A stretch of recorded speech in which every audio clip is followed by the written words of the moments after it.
My name is Esa Nuriman. I am student welding technology from SMK 2 Banda Aceh. I will take welding very nice. So check it out.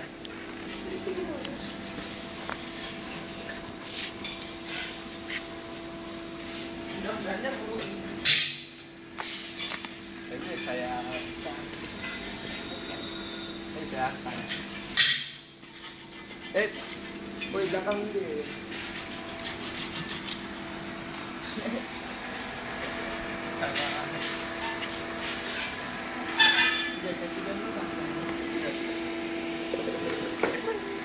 Tapi membuang.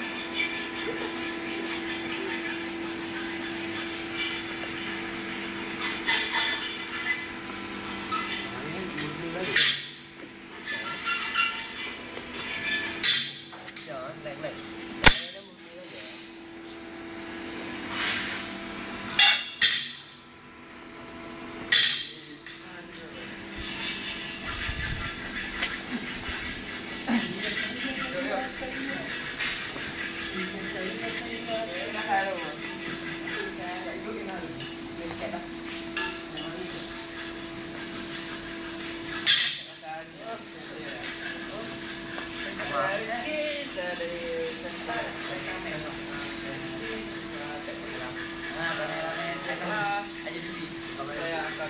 Proses last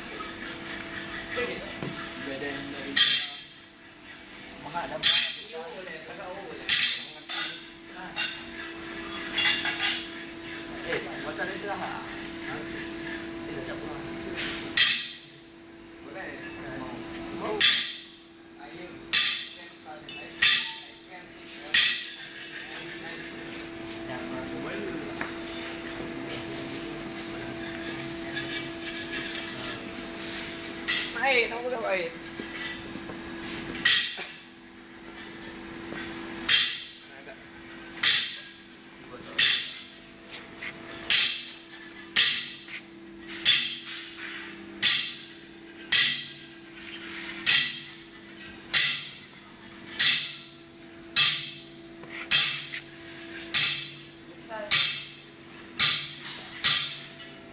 Oh, it's not bad. Bagus. Oke. Water down. Water down.